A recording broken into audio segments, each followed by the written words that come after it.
Mars media நேயர்களுக்கும் அன்பர்களுக்கும் இந்த நாள் இனிய நாளாக அமைய எல்லாம் வல்ல இறைவனை பிரார்த்திக்கின்றோம்.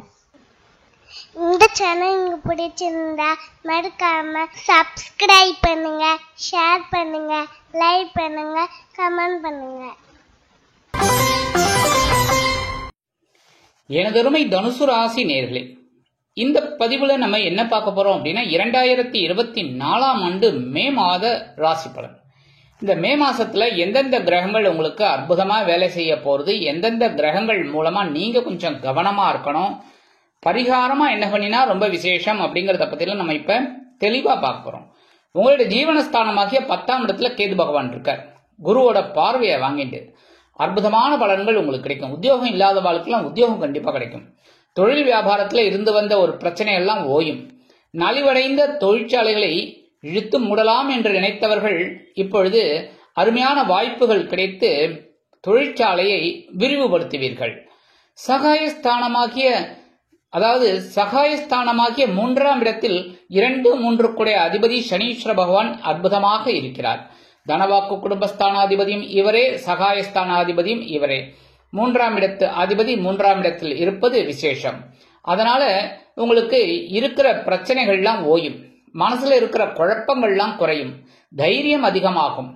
அதே மாதிரி நீங்க எடுக்கிற முயற்சிகள் பலிதமாகும். நல்லா கவனிச்சுக்கோங்க, நீங்க எடுக்கிற முயற்சிகள் வீட்டிலேயே உட்காந்துட்டு எனக்கு சனீஸ்வர பகவான் ஒண்ணுமே பண்ணல அப்படின்னு சொல்றது பிரயோஜனமே கிடையாது.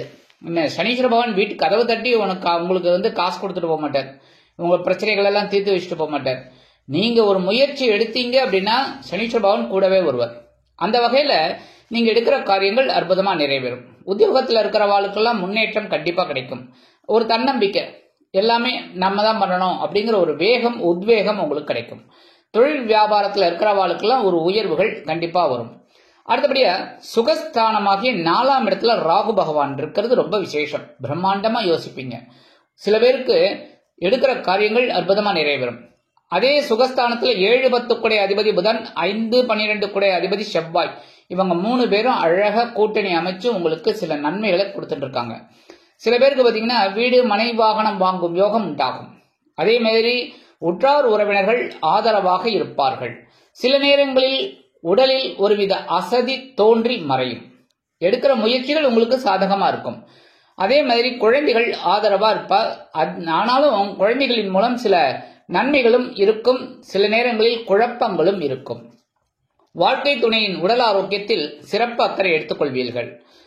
6-5-2024 முதல் இந்த புத பகவான் பஞ்சமஸ்தானமாகி 5ஆம் இடத்துக்கு வர்றது ரொம்ப அற்புதம். குழந்தைகள் ஆதரவா இருப்பா, குழந்தைகளின் முன்னேற்றம் ஏற்க வைக்கும். அதே மாதிரி வெளிநாட்டுல போய் படிக்கணும்னு நினைக்கிற குழந்தைகள்லாம் இப்ப அருமையா படிக்கலாம். அதாவது மேல் படிப்பு இந்த மாதிரி இருக்கிறதெல்லாம் இப்ப உங்களுக்கு சாதகமான நேரம். அதே மாதிரி உத்தியோகம் நிமித்தமாக வெளிநாடு அல்லது வெளியூர் செல்லக்கூடிய வாய்ப்பு உள்ளவர்கள் இதனை பயன்படுத்திக் கொள்ளலாம். மனதில் ஆன்மீக சிந்தனைகள் அதிகம் இருப்பதால் வயதில் மூத்த வயதை உடையவர்கள் புனித தலையாத்திரை செல்லக்கூடிய வாய்ப்புகள் அவர்களுக்கு உருவாகும். 24-5-2024 முதல் புத பகவான் பகைருண ரோகஸ்தானமாகிய 6ஆம் இடத்துக்கு வர்றது உத்தியோகத்துல கொஞ்சம் பரபரப்பா இருக்கக்கூடிய ஒரு சூழ்நிலைகளை உங்களுக்கு கொடுக்கும். அதே மாதிரி கடன் விஷயத்துல கொஞ்சம் கவனமா இருக்கணும், சரியா? அதே மாதிரி உடல் ஆரோக்கியத்திலையும் கொஞ்சம் அக்கறை எடுத்துக்கிறது நல்லதுங்க. 31-5-2024 முதல் இந்த செவ்வாய் பகவான் எங்க வரப்போறான்னு பாத்தீங்கன்னா 5ஆம் இடமாகிய பஞ்சமஸ்தானத்துக்கு ஆட்சி அமைச்சு சஞ்சரிக்க போறார். குழந்தைகள் ஆதரவா இருப்பாங்க அப்படின்னாலும் சில பேருக்கு பாத்தீங்கன்னா குழந்தைகளின் மூலம் பிரச்சனைகள் இருக்கலாம். அதன் மூலம் குழந்தைகளை, அதாவது அவர்களின் குழந்தைகளை தனி குடித்தனம் வைப்பதற்கு சில வாய்ப்புகள் வந்து சேரும். அதாவது அவங்களுக்கு கொஞ்சம் நாங்க தனி குடித்தனம் போறோம் அப்படின்னு சொல்லக்கூடிய ஒரு வாய்ப்புகள் அவங்களுக்கு கிடைக்கிறதுனால அவங்க நாங்க கொஞ்ச நாளைக்கு தனியா இருக்கோம் அப்படின்னு சொல்லக்கூடிய ஒரு வாய்ப்புகள் உண்டாகும். அதெல்லாம் நீங்க ஈஸியா எடுத்துக்கிட்டு அவங்களுக்கு சப்போர்ட் பண்றது ரொம்ப நல்லதுங்க. சீருடை பணியாளர்களாகிய காவல், ராணுவம், தீயணைப்புத்துறை, மருத்துவத்துறையில் வேலை பார்க்கும் அன்பர்களுக்கு எதிர்பார்க்கும் இடமாற்றம், பதவி மாற்றம், பதவி உயர்வு, சம்பள உயர்வு அருமையாக வந்து சேரும். இடமாற்றம் இனிமையாக அமையும். அடுத்தபடியா பஞ்சமஸ்தானத்துல பாக்கியாதிபதி சூரிய பகவான் உச்சமடைந்து சஞ்சாரம் பண்றார். 9ஆம் இடத்து அதிபதி. அதே சமயம் 6-11 கோடி அதிபதி சுக்கிர பகவான், அவரும் 5ஆம் இடத்துல இருக்கிறது ஓரளவுக்கு விசேஷம். அப்படின்னாலும் தந்தையாரோட உடல் ஆரோக்கியத்துல கொஞ்சம் கவனம் எடுத்துக்கங்க. அதே சமயம் உத்தியோகத்தில் இருக்கிறவெல்லாம் எடுக்கிற காரியங்கள்ல கொஞ்சம் சிரத்தையா எடுத்துக்கிறது ரொம்ப நல்லது. தொழில் வியாபாரத்தில் இருக்கிறவாலும் கடன்கள் விஷயத்துல கொஞ்சம் கவனம் எடுத்துக்கணும். லாபம் வேணும் அப்படிங்கிறதுக்காக நிறைய கடனை வாங்கி திண்டாடப்படாது. புரியுதா? 14/5/2024 முதல் இந்த சூரிய பகவான் பகைரோண ரோகஸ்தானமாகி 6ஆம் இடத்துக்கு வந்துடுறார். 20/5/2024 இருந்து சுக்கிர பகவானும் பகைரோண ரோகஸ்தானமாகிய 6ஆம் இடத்திற்கு வந்து ஆட்சி அமைச்சு சஞ்சாரம் பண்ண போறார். சூரிய பகவான் 6ஆம் இடத்துல இருக்கிறது ரொம்ப உச்சிதம்.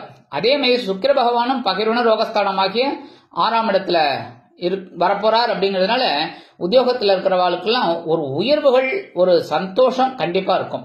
அதே மாதிரி மறைமுக எதிர்ப்புகள் விலகும். சக ஊழியர்கள் உங்களுக்கு அனுகூலமாக நடந்து கொள்வார்கள். அதே மாதிரி உத்தியோகத்துல உயர்வுகள் அப்படிங்கும்போது இப்ப வரத்துக்கு வாய்ப்புகள் நிறைய இருக்குங்க. கொடுத்த கடன்கள் ஓரளவிற்கு வசூலாகும். கொடுக்கல் வாங்கலில் உடல் ஆரோக்கியம் சிறப்படைய சில முக்கிய முன்னேற்பாடுகளை நீங்களே செய்து கொள்வதால் ஒருவித சந்தோஷம் குடிகொள்ளும். மருத்துவ செலவுகள் குறையும். அடுத்தபடியா பகைரோண ரோகஸ்தானத்தில் குரு பகவான் 6ஆம் இடத்துல இருக்க. இந்த குரு பகவான் உங்களுக்கு யாருன்னு பார்த்தீங்கன்னா ராசிநாதனும் சுகாதிபதியுமான குரு பகவான். அவர் வந்து 6ஆம் இடத்துல இருக்கிறது கொஞ்சம் மத்தியமமான பலன்கள் தான். அதனால உத்தியோகத்தில் இருக்கிறவாள்லாம் ரொம்ப கவனமா ஒவ்வொரு வேலைகளையும் நிதானமா செய்யணும். கண்டிப்பா செய்வீங்க, அந்த நம்பிக்கை எனக்கு இருக்கு, கண்டிப்பா உங்களுக்கும் இருக்கும்.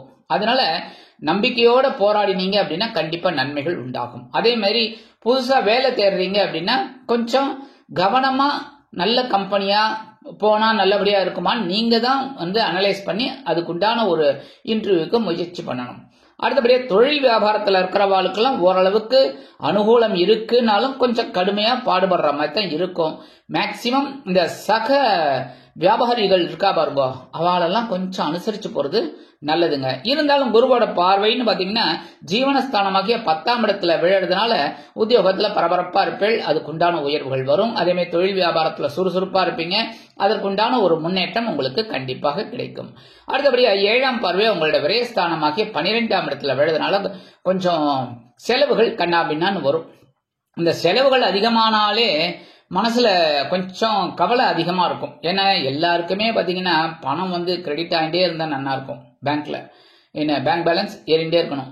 அதே சமயம் பேங்க் பேலன்ஸ் இறங்கிட்டே இருக்கு அப்படின்னா மனசுல ஒரு சஞ்சலம் இருக்கும். அந்த வகையில செலவுகள் அதிகமா இருக்கிறதுனால மனசுல ஒரு சஞ்சலம் இருக்கும். அதனாலே கொஞ்சம் தூக்கம் கெட்டு போகலாம். அதனால கொஞ்சம் உடல் ஆரோக்கியத்துல கவனமா இருக்கும். அடுத்தபடியா 9ஆம் பார்வையா உங்களோட தனவாக்கு குடும்பஸ்தானமாக்கி 2ஆம் இடத்துல பார்வை விழறதுனால இதெல்லாம் சரி கட்டுறதுக்கு சமாளிக்கிறதுக்கு ஒரு வருமானம் கண்டிப்பா வரும். வருமானம் எப்படி வரும்?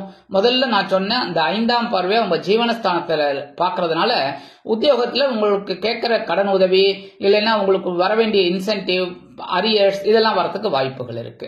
அதே மாதிரி தொழில் வியாபாரமும் நல்லபடியா இருக்கிறதுனால தான் இந்த செலவுகளை சமாளிக்கக்கூடிய ஒரு வருமானம் உங்களுக்கு கண்டிப்பாக இந்த குரு பகவான் தனது 9ஆம் பார்வையில் கண்டிப்பாக கொடுப்பார். அடுத்தபடியா பரிகாரமா என்ன பண்ணினா ரொம்ப விசேஷம் அப்படின்னா நவ கிரகங்களில் உள்ள குரு பகவானை வியாழக்கிழமைகளில் கண்டிப்பாக நெய் தீபம் ஏற்றி வழிபாடு பண்ணுங்க. ஏன்னா 6ஆம் இடம் அப்படிங்கும் போது சில நேரங்கள்ல பகைமை உணர்வு அதிகமாகலாம். அதனாலேயே அதெல்லாம் குறையணும் அப்படின்னா கண்டிப்பா நெய் தீபம் ஏற்றது நல்லது. அதே மாதிரி நவ கிரகங்களில் உள்ள சனீஸ்வர பகவானுக்கு சனிக்கிழமைகளில் எல் தீபம் ஏற்றி வழிபாடு பண்ண 3ஆம் இடத்து அதிபதி 3ஆம் இடத்தில் இருந்து கொண்டு உங்களுக்கு பலவிதமான அற்புதமான நன்மைகளை கண்டிப்பாக வாரி வழங்குவார். அடுத்தபடியா சித்தர்கள் சமாதிக்கு போயிட்டு வருது ரொம்ப விசேஷம். சித்தர்கள் ஷீரடி மகான் இல்லைன்னா குரு மகான் ராகவேந்திர சுவாமி, காஞ்சி மகாமுனி, இந்த மாதிரி எல்லாம் நிறைய சித்தர்கள் மகான்கள் இருக்காங்க.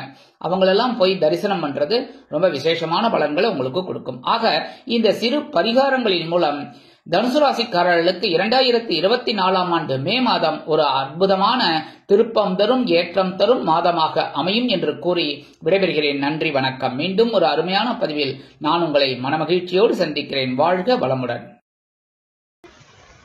இந்த சேனல் உங்களுக்கு பிடிச்சிருந்தா மறக்காம சப்ஸ்கிரைப் பண்ணுங்க, லைக் பண்ணுங்க, ஷேர் பண்ணுங்க.